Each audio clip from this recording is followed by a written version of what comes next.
estar aqui na sua casa, podemos estar em família, podemos estar como igreja. E nesse momento eu quero convidar você a colocar a sua família no altar do Senhor. Pedir ao Senhor por aqueles que fazem parte do seu mundo significativo. Agradecer a Deus porque Deus nos concedeu mais uma semana de vitória, de bênçãos, de vida, de lutas, mas ao mesmo tempo uma semana em que nós podemos ver a manifestação da graça de Deus. Então eu quero convidar você nesse momento a baixar a sua cabeça, a falar com Deus, colocar todos os seus familiares no altar do Senhor, pedir ao Senhor que por misericórdia Ele estenda a sua mão sobre a vida de cada um dos seus. Agradeça a Deus por tantas e maravilhosas coisas que Deus fez com você nesta semana, no dia de hoje. Agradeça ao Senhor que em todo o tempo o Senhor tem cuidado de você e da sua família. Vamos orar por você? Maravilhoso Deus e eterno Pai, nós te somos imensamente gratos, somos, ó Deus, reconhecedores do teu amor, da tua bondade, da tua misericórdia.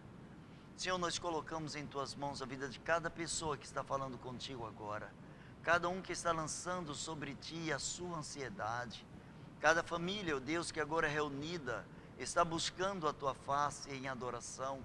Recebe, Senhor, o nosso culto, recebe a nossa adoração, recebe, Senhor, o nosso muito obrigado, porque nós cremos que em todas as circunstâncias tu continuas sendo o nosso Deus e que tu continuas tendo a direção e dando, ó Deus, o norteamento para as nossas vidas de acordo com a grandeza do teu amor.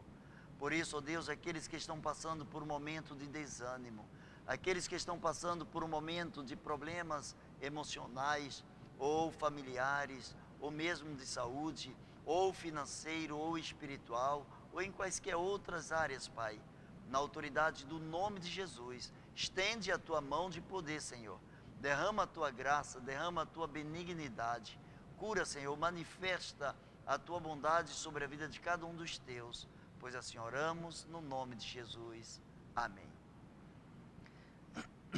Eu quero ler com você, 1 aos Coríntios 13, eu quero fazer menção do versículo de número 13, que é muito conhecido.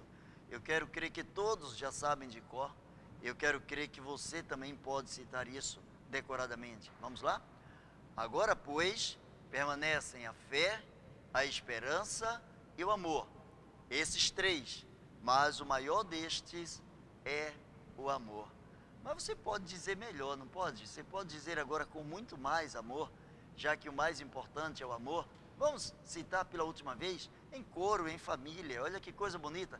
Vamos ver a família que vai falar da melhor maneira possível, a família que vai falar com toda a intensidade. Eu vou começar e você vai junto comigo, vamos lá? Agora, pois, permanecem a fé, a esperança e o amor.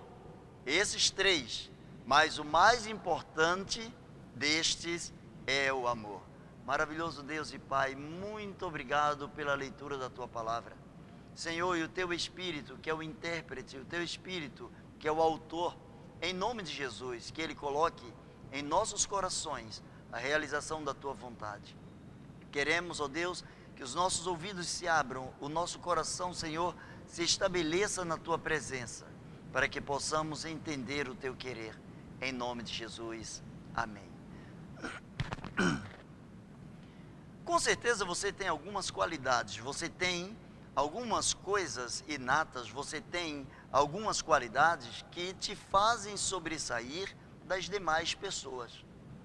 Talvez você já tenha ouvido, você que é homem ou você que é mulher, talvez você que é homem já tenha ouvido assim, toda mulher é igual, ou você que é mulher já tenha ouvido também, todo homem é igual.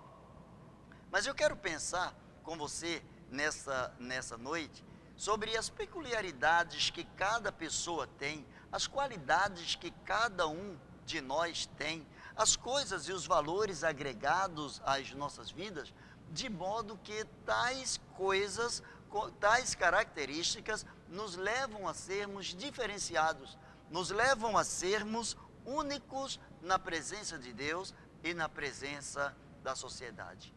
Eu leio a palavra de Deus falando, esse texto do apóstolo Paulo aos Coríntios, nada mais é do que um hino ao amor. Paulo, ele começa a mostrar a relevância que o amor exerce sobre nossas vidas.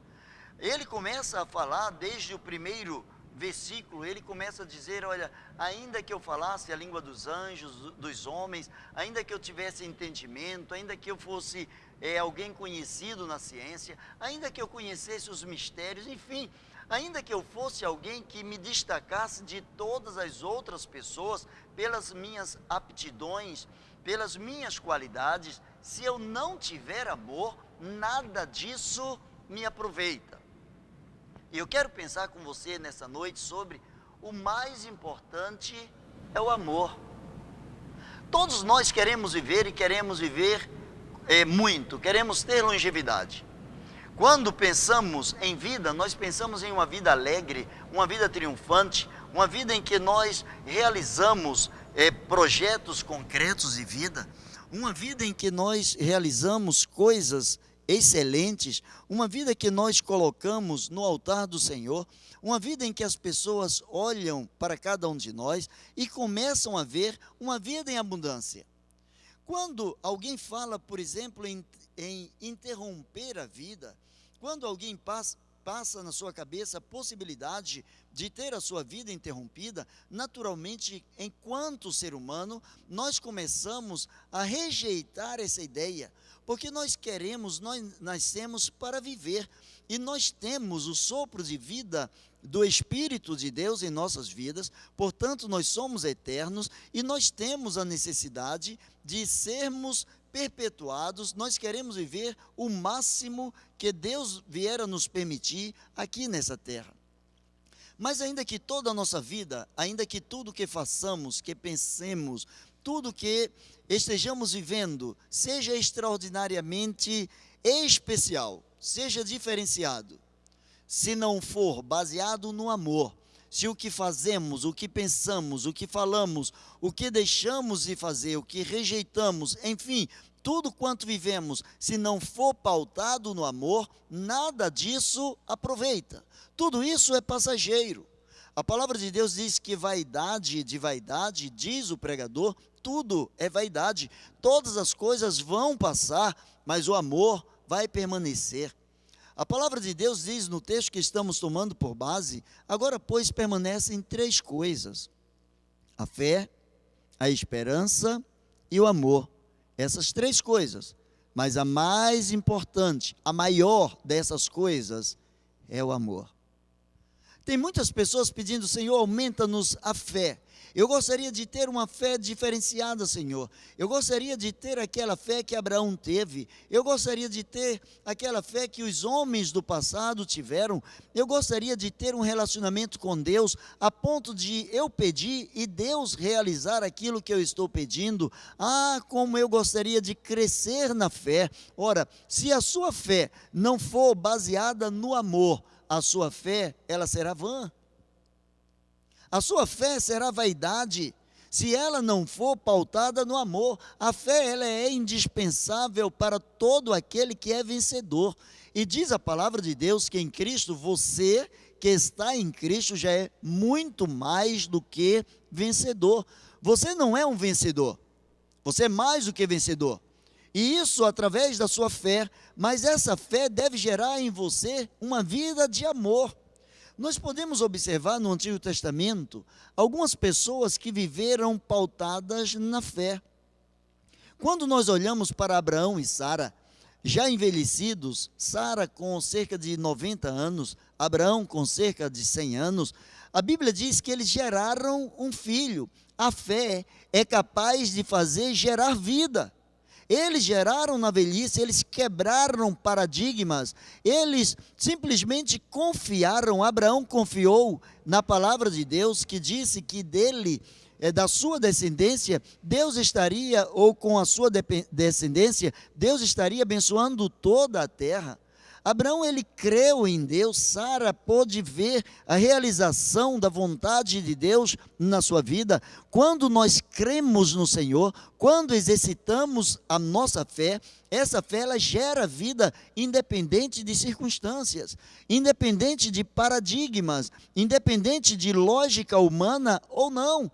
Quando nós exercemos a nossa fé, as coisas começam a acontecer. O que é a fé? De acordo com o escritor aos Hebreus, a Bíblia diz que a fé é a certeza das coisas que se esperam, é a prova de fatos que se não veem. Ora, como eu posso provar alguma coisa que eu não vejo? A Bíblia chama isso de fé. A Bíblia diz que a fé é a condição de palpar, é a condição de segurar, é a condição de chamar à existência pelo nome aquilo que não existe. Isso é fé. E a fé ela é indispensável para todo que é vencedor. A fé ela nos leva a oferecer sacrifícios agradáveis a Deus. A palavra do Senhor diz que nós precisamos oferecer a Deus um sacrifício de louvor, um sacrifício santo e agradável, o que a Bíblia chama de culto racional. Eu encontro a palavra de Deus falando lá no Antigo Testamento.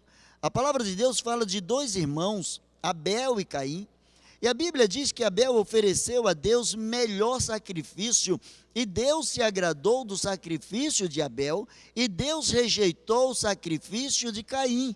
Caim deu a Deus daquilo que estava sobrando, Abel deu ao Senhor aquilo que ele tinha de melhor. A fé faz com que nós sacrifiquemos, a fé faz com que nós coloquemos Deus na primazia das nossas vidas. A fé faz com que nós entendamos que a primazia em nossas vidas, o primeiro lugar na nossa vida pertence ao Senhor. A fé nos leva a viver aquilo que o Senhor diz lá em Mateus 6,33, buscai primeiro o reino de Deus e a sua justiça, e as outras coisas vos serão acrescentadas. A fé nos leva a acreditar na palavra de Deus.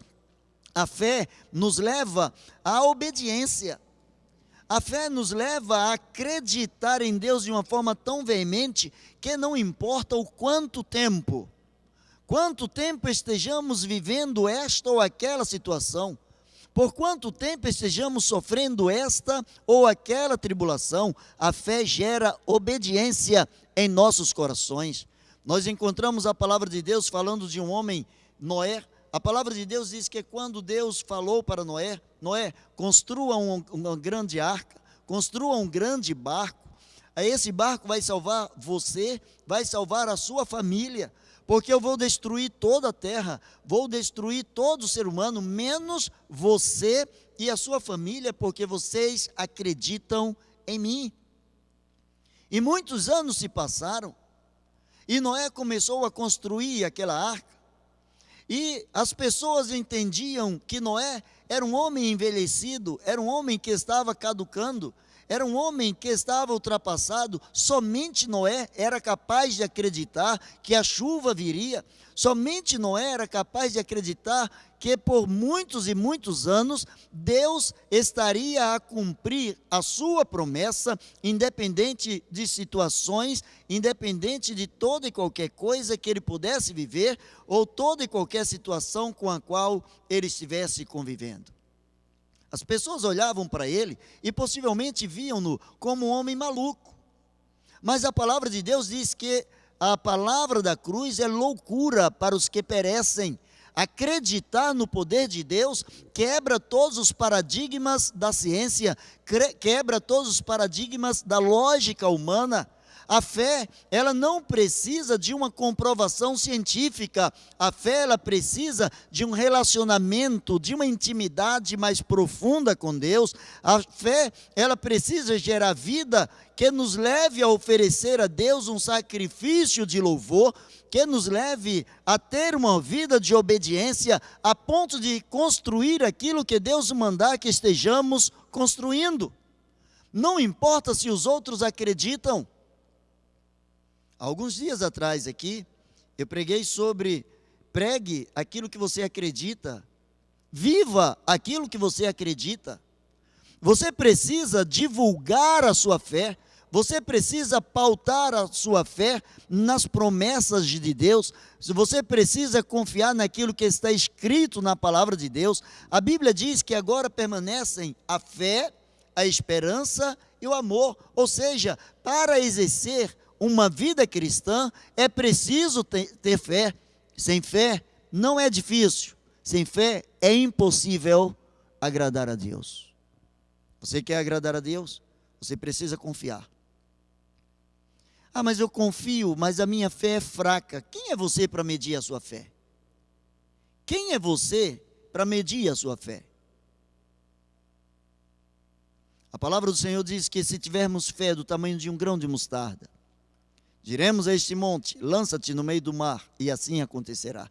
Quem mede o tamanho da fé não é o homem. Quem mede o tamanho da fé é Deus. Ele tem a ciência, ele tem a inteligência para medir. Ele consegue medir a nossa fé. E muitas vezes o instrumento que ele usa para medir a nossa fé é um instrumento que nós não gostamos de lidar com ele. Muitas vezes é no sofrimento que Deus mostra a qualidade, a quantidade, a eficiência, a eficácia da nossa fé. E por vezes nós não queremos que Deus haja, nós queremos o fruto da fé, mas não queremos exercer a fé. Ora, nós queremos munições, pedimos a Deus munições, mas não queremos ir à guerra, não queremos sair à batalha. Pedimos a Deus que nos aumente a fé, mas não queremos passar por momentos difíceis, não queremos aceitar as dificuldades normais e que são peculiares a qualquer ser humano. Não queremos entender quando a palavra de Deus diz: no mundo vocês terão tribulações. Faz parte dessa esfera terrestre passar por tribulações. A fé nos garante, mesmo em meio às tribulações, aí vem o diferencial, é que em meio às tribulações, nós nunca seremos abandonados, porque ele diz: eu estou convosco todos os dias, até a consumação dos séculos. A Bíblia diz que permanece agora a fé, mas permanece também a esperança. A esperança ela é indispensável para quem é persistente. Esperança é indispensável para quem é persistente. Já ouvi muitas pessoas dizerem assim: eu não tenho paciência, eu não sei persistir. Se você alguma vez falou isso, vamos começar a ressignificar a sua vida. Vamos começar a repensar essa frase, vamos ver se isso coaduna com a palavra de Deus, se isso tem amparo na palavra de Deus. Eu vejo a palavra de Deus falando do fruto do Espírito. O fruto do Espírito é amor, alegria, paz, paciência ou longanimidade, capacidade de esperar.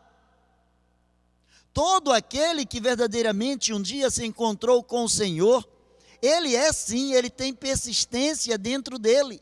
O problema é que nem sempre queremos usar a persistência, nem sempre queremos andar a segunda milha.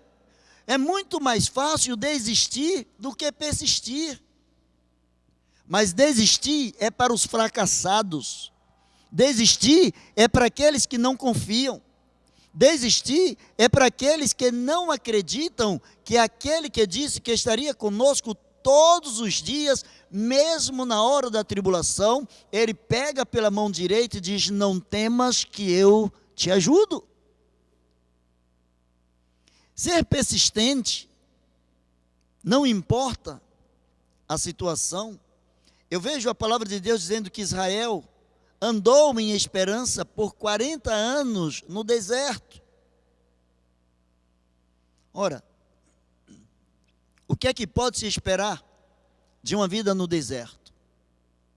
Praticamente nada. A palavra deserto já diz, é deserto. Não há vida.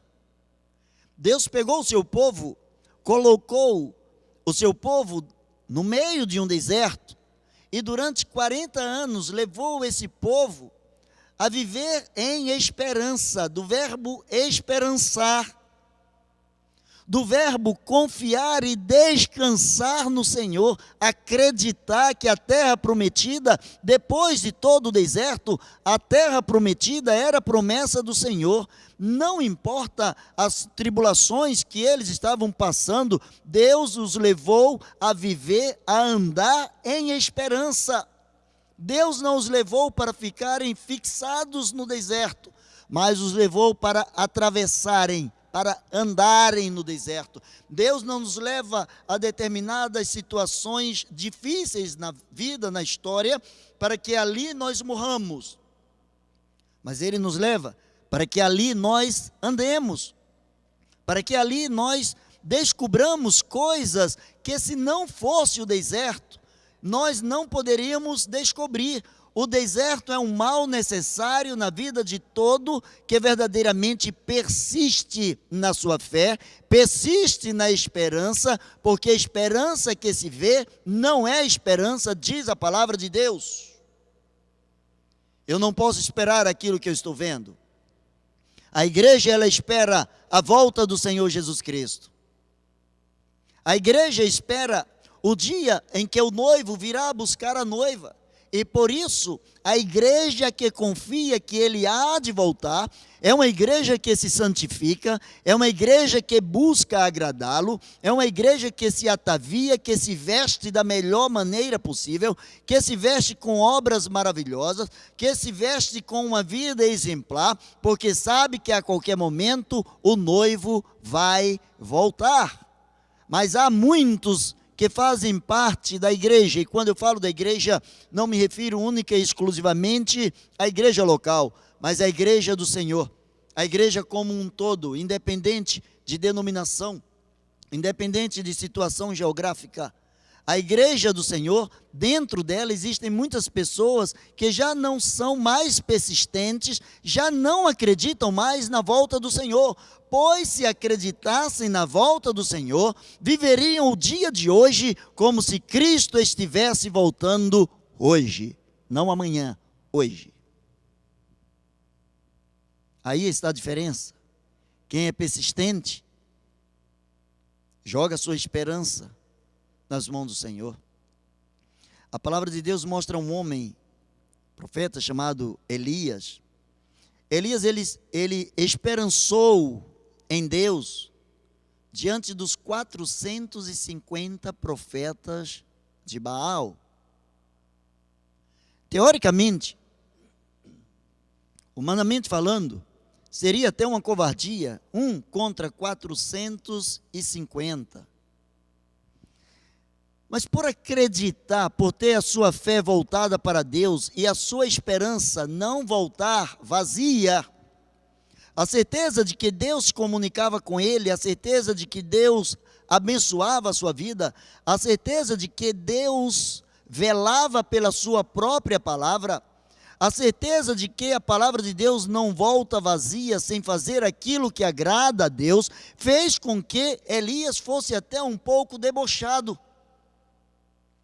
Ele mandou que os profetas de Baal tentassem oferecer o sacrifício primeiro, já que eram muitos, e que eles clamassem para que Baal respondesse com fogo. E a Bíblia diz que aqueles homens começaram a se cortar, aqueles homens começaram a clamar por Baal, aqueles homens começaram a fazer suas preces, aqueles homens se desesperaram e Baal não respondeu. E aqueles homens começaram a entrar em desespero. E Elias, por ter esperança, ou a esperança voltada para Deus, ele debochava dizendo, clame, ele é Deus, de repente Baal está ocupado, tem mais o que fazer? Mas na hora da sua oração, ele esperançou-se em Deus, e ele diz, Deus, para que toda a terra saiba que há Deus em Israel. Ele não quis se autopromover, ele não quis mostrar nem o poder da sua própria oração, mas ele queria manifestar aquele que ouvia a sua oração, para que saiba que só o Senhor é Deus. Senhor, eu te peço, responde, manda fogo dos céus, e diz a palavra de Deus que o fogo caiu, o fogo consumiu o holocausto, o fogo queimou as pedras, o fogo lambeu a água que ele mesmo mandou jogar por cima do holocausto. Sabe por quê? Ele tinha a sua esperança voltada para Deus, e todo aquele que se esperança em Deus, todo aquele que descansa no Senhor, não tem como se decepcionar. Deus nunca decepcionou, Deus não sabe decepcionar. Deus não sabe decepcionar, porque Deus não sabe mentir. Tudo que Ele promete, Ele cumpre. Para Deus, o tempo é um detalhe.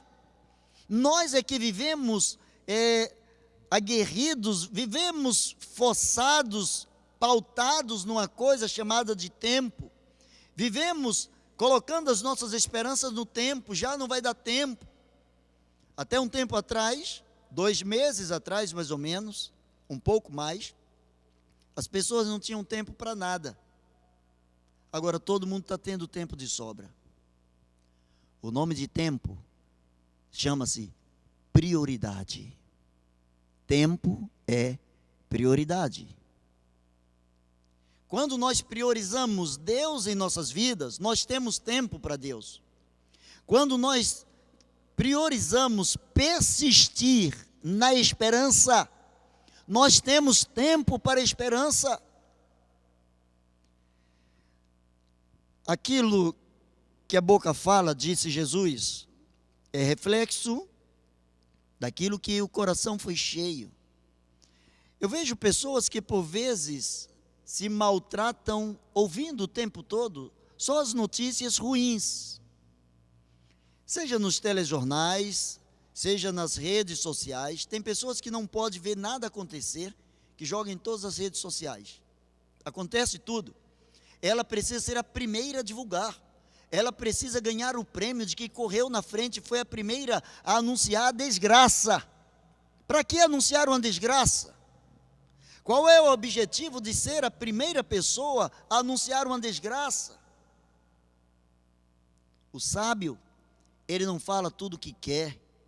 O sábio, ele fala aquilo que é necessário.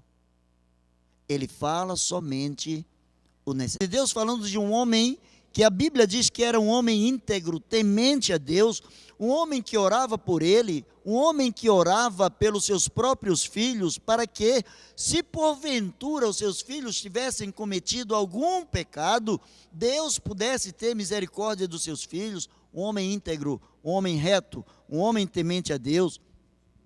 A Bíblia o chama de Jó. E Jó, ele esperançou em Deus na alegria e na tristeza, na fartura e na escassez. A Bíblia diz que Jó, quando o diabo pediu a Deus para tentar Jó, e Deus permitiu, nenhuma tentação vem sobre nós sem que primeiro Deus permita. E Deus não permite que venha uma tentação que venha a nos derrotar ou que venha a nos desqualificar, que venha nos reprovar.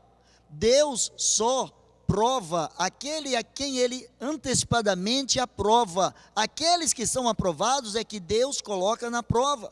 Deus colocou Jó, Deus permitiu que Jó sofresse nas mãos do inimigo, mas ele não perdeu a sua esperança. Ele chegou a dizer: o Senhor deu e o Senhor tomou. Ele chegou a dizer: o que eu tenho, o que eu sou, o que eu penso, o que eu falo, tudo pertence ao Senhor. E pertencendo ao Senhor, Ele é Senhor da minha vida, Ele faz o que Ele quer, Ele leva, Ele traz, Ele gasta, Ele me dá, Ele toma. O que Ele fizer, louvado seja o nome do Senhor. Isso é esperança. A mulher de Jó disse assim: Jó, pelo menos tenha uma morte digna. Abandona esse teu Deus e morre. Até onde você vai manter a sua fidelidade? Deus não está sendo fiel a você. Você perdeu seus filhos, você perdeu seus bens, você perdeu a sua saúde. Olha, Jó, está até difícil ficar perto de você, você cheira mal.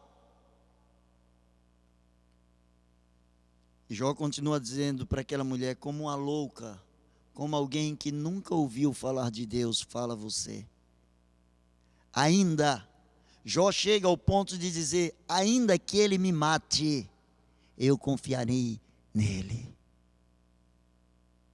Ainda que Deus não me tire dessa, a minha esperança é que eu estarei com ele. A situação que eu estou vivendo não é maior do que o amor que ele tem por mim.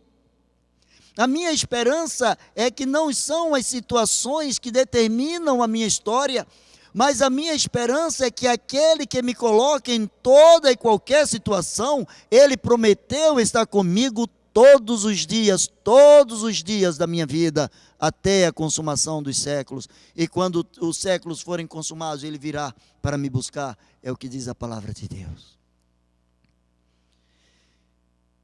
Mas o apóstolo Paulo lhe diz aos coríntios: olha, agora permanece a fé, permanece a esperança, mas permanece o amor. E ele diz essas três coisas, porém a maior dessas é o amor. O amor é indispensável para aquele que é filho de Deus. Muitas pessoas têm fé nas mais variadas entidades. As pessoas têm fé. O ser humano é, por natureza, um ser crédulo. Ele acredita em alguma coisa. Uma grande parte acredita em Deus. Alguns dizem não acreditar em Deus porque acreditam em algo diferente. Acreditam em um poder diferenciado, acreditam na obra do acaso, da natureza, acreditam por outras vertentes, mas acreditam em alguma coisa. A palavra de Deus diz que o indispensável, a qualidade indispensável para os filhos de Deus é o amor. O amor, ele tem a capacidade de trazer perdão. Eu encontro Jesus falando de uma parábola de um filho chamado filho pródigo. E a Bíblia diz que aquele pai, depois do filho ter pedido tudo que era seu, depois que o pai morresse, ou seja, ele antecipou a morte do pai: pai, você vai morrer um dia, e tudo que você tem vai ser dividido entre eu e meu irmão. Vamos fazer o seguinte, já que você vai morrer mesmo, me dá logo o que é meu. Ele estava mais preocupado com o que o pai podia dar do que com quem era o pai. Ora, mas isso não é diferente de muitas pessoas que estão indo em busca de Deus, estão muito mais preocupadas com aquilo que podem receber de Deus do que em andar com Deus, em ter intimidade com o Pai.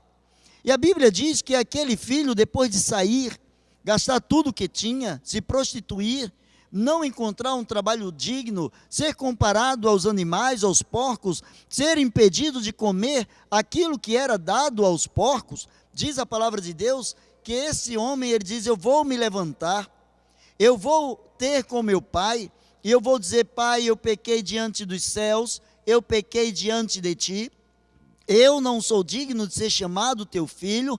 Pai, me dá uma segunda chance, ainda que essa segunda chance seja uma chance de um empregado, de alguém que está trabalhando para você, de um assalariado, de alguém que está trabalhando pelo menos perto de alguém que eu sei que tem honradez, alguém que tem respeito pela vida humana.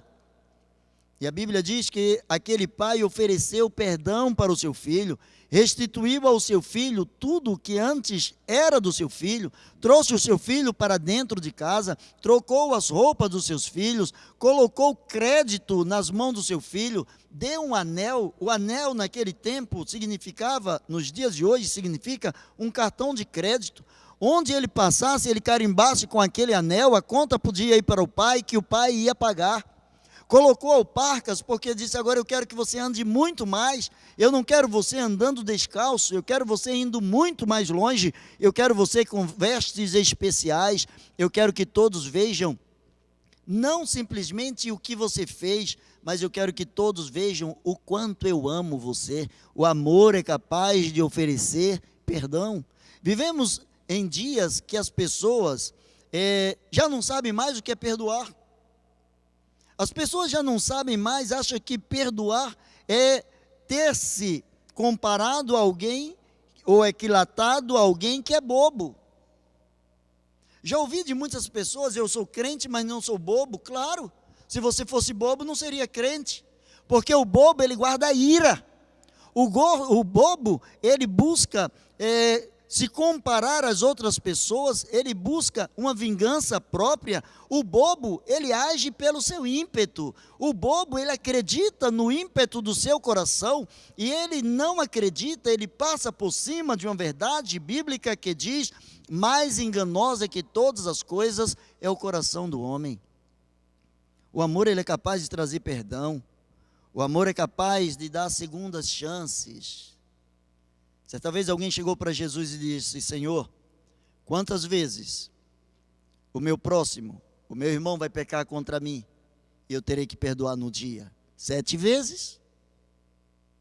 E o Senhor olha e diz assim: não 7 vezes, mas eu te digo que 70 vezes 7. O que Jesus quis dizer? Não há limite para o perdão, porque o perdão é manifestação do amor. Dar uma segunda chance, uma terceira chance, uma quarta chance, uma milésima chance, é fruto de alguém que sabe amar. Certa vez Pedro chegou batendo no peito, achando que era melhor do que os outros, achando que Jesus podia confiar no seu ímpeto, na sua amizade, no seu amor. E ele disse: Senhor, ainda que todos te deixem, eu nunca vou te deixar. E Jesus assim: devagar, Pedro, calma, você fala demais, você se apressa muito a falar. E eu vou te dizer uma coisa, Pedro: hoje, antes que o galo cante, você vai negar 3 vezes que me conhece. E a Bíblia diz que quando o galo cantou pela 3ª vez, Pedro chorou copiosamente. Pedro lembrou-se do que Jesus falou. Aquele galo cantando estava dizendo no inconsciente de Pedro: Pedro, você é um traidor. Pedro, você jogou fora a melhor chance que você teve. Pedro, você andou com um homem que é o Filho de Deus. Pedro, você andou com aquele que é autor da criação. Pedro, você andou com aquele que veio para redimir Israel, aquele que é o Salvador do mundo. Pedro, você disse que não conhece o autor da salvação. Pedro, você negou a sua fé. Alguns dias depois de haver ressuscitado, Jesus volta no mesmo lago de Genezaré, o mar da Galileia, o mar de Tiberíades, a mesma coisa. Jesus olha e encontra Pedro e os demais apóstolos que haviam voltado ao seu antigo ofício, estavam voltando a pescar. Haviam se esquecido de que Jesus havia dito: olha, por amor a mim, eu quero que vocês sejam pescadores de homens. E a Bíblia diz que naquela noite eles não pescaram nada. Jesus chegou perto ou próximo, numa distância que eles podiam ouvi-lo. E Jesus perguntou: vocês têm alguma coisa? Não, nós não pescamos nada durante a noite. E Jesus olha para eles e diz assim: lancem a rede do lado direito. E eles lançaram. João reconheceu que era o mestre e disse: é o mestre. Pedro pulou na água, cingiu-se, Pedro vestiu-se. E Pedro, com certeza, milhões e milhões de coisas começaram a passar na cabeça de Pedro. Com certeza, ele ouvia mais uma vez o galo cantando. Agora ele ia estar frente a frente com Jesus, falar com Jesus. Agora ele precisava demonstrar o seu amor para com Jesus. E sabe o que é que Jesus chama Pedro a atenção? Jesus olha para Pedro e diz assim: Pedro, você me ama? Claro, Senhor, que eu te amo. Ótimo. Eu vou te dar as minhas ovelhas para você cuidar. Cuide do que é meu. Pedro, você me ama? Claro, Senhor. Pedro, olha para os meus cordeirinhos, olha para aqueles que são frágeis. Trabalhe com aqueles que são mais frágeis. Tenha paciência com aqueles que são frágeis. Alimente aqueles que estão raquíticos na fé. Cuide deles. Pedro, você me ama? Aí a Bíblia diz que ele se entristeceu, porque Jesus perguntou a 3ª vez: você me ama? E ele disse: Senhor, tu sabes que eu te amo, tu sabes de todas as coisas, tu sabes das minhas limitações. E Jesus diz assim: apacenta as minhas ovelhas. Sabe o que Jesus estava dizendo? Pedro, eu estou te dando a oportunidade de fazer aquilo que eu vim fazer. Eu estou colocando você como alguém que vai ficar aqui no meu lugar fazendo o que eu ensinei vocês a fazerem. Pedro, eu quero mostrar para você que mesmo você tendo me traído, você não saiu do meu foco de amor. Eu amo você do jeito que você é. Eu não amo as suas falhas, eu não amo os seus pecados, mas eu amo você. E eu quero que você, com todas as suas falhas, entregue aquilo que eu estou querendo entregar aos meus cordeirinhos, às minhas ovelhas. Apacenta aqueles que são meus. Hoje nós encontramos pessoas que dizem assim, mas fulano não tem moral para falar isso. Fulano não tem vida para falar isso. Eu fico imaginando entre os apóstolos, eles poderiam dizer, mas Pedro não tem moral para falar isso não. Pedro negou Jesus, Pedro disse que nem conhecia Jesus. Pedro negou Jesus 3 vezes.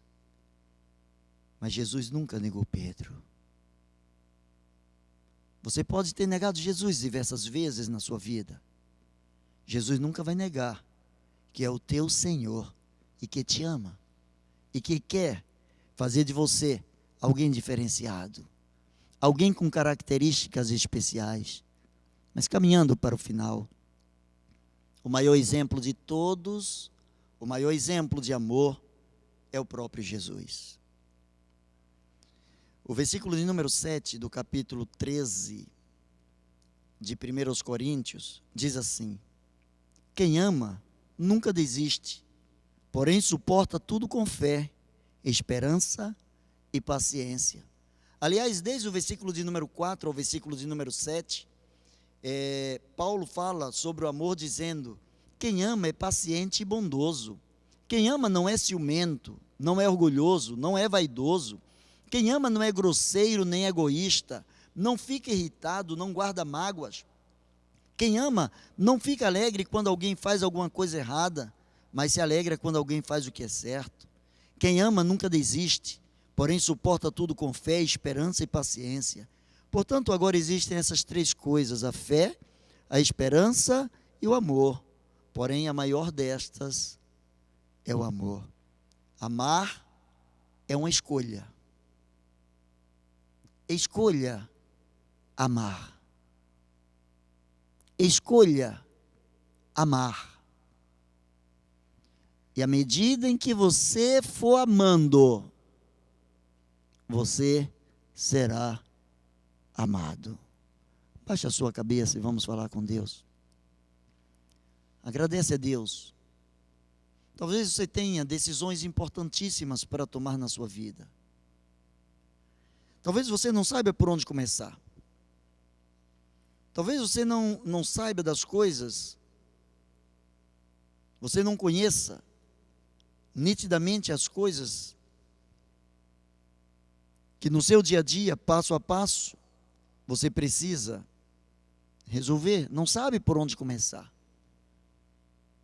Lançando sobre Ele toda a vossa ansiedade, porque Ele tem cuidado de vós. Você já disse para Jesus o quanto você o ama hoje? Você já deixou que Ele estabelecesse no seu coração, no dia de hoje, alegria em te ouvir dizer, Jesus, eu te amo. Talvez você nunca tenha declarado publicamente que Jesus é o Senhor da sua vida. Talvez você já fez isso lá no seu coração. Mas você nunca fez isso, ou por constrangimento, ou por vergonha, ou por falta de oportunidade. Mas eu quero te dar essa oportunidade agora em nome de Jesus. Eu quero que você fale para Jesus o quanto você o ama. Eu quero que você diga, Senhor, como prova do meu amor para contigo, eu quero colocar a direção da minha vida em tuas mãos. Eu quero te declarar como meu Senhor e Salvador, porque eu creio que o que tu fizeste na cruz do Calvário foi por amor a mim. Talvez você esteja afastado da membresia da sua igreja, independente da sua denominação.